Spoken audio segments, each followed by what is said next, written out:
Just inspecting this, I don't often wash this bike actually. This is my rim brake road bike, 10 years old. I put these 404 on the back, 202 in the front, zip wheels, about, I don't know, 5-6 years ago. And I put on these tubular tyres, Continental Sprinter tubular tyres. And I'm just inspecting them now for the first time, I think ever. 22 millimeters, maximum pressure 175 psi. Now that is a racing pressure, eh? Never mind all this tubeless bullshit at 60 psi. 175 psi. So anyway, looking at these tyres, I've never had a puncture. I've had punctures now on tubular tyres with tubes. I've never had a puncture with these. I mean, part of the reason might be at 22 mils you're not touching much of the road, so there's nothing to puncture. Could be that.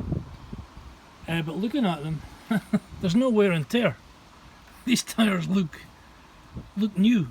They've probably done, I don't know, maybe at least 2,000, maybe 3,000-4,000 miles, and they're just perfect.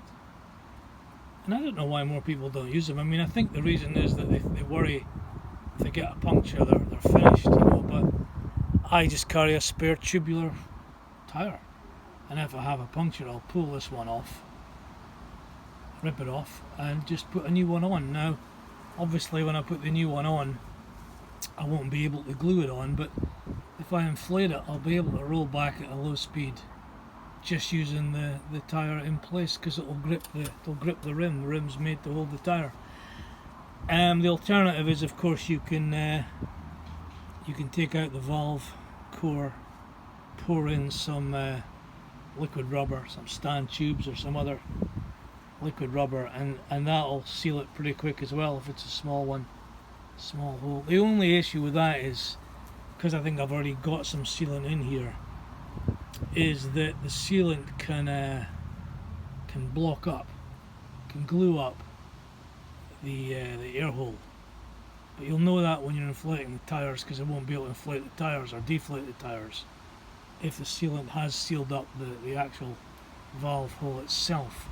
The way around that, of course, is to get a long spiky thing, maybe a very, very narrow Allen key or something similar, and just break it, break the seal, and then test it by inflating and deflating.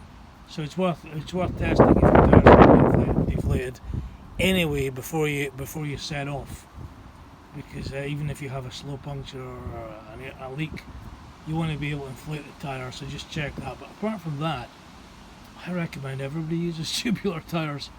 I read somewhere that Jonas Vinegar used tubular tyres to win the Tour de France. I mean, at the end of the day, it doesn't make much difference.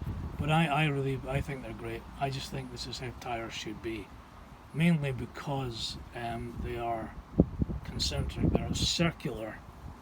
When you inflate them before they go on the wheel, they look like a little wheel. They look like a wheel rim. They just look like a tyre should look.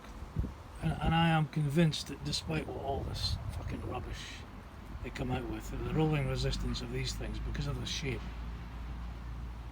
it must be better than anything else. I mean, it just kind of makes sense to me.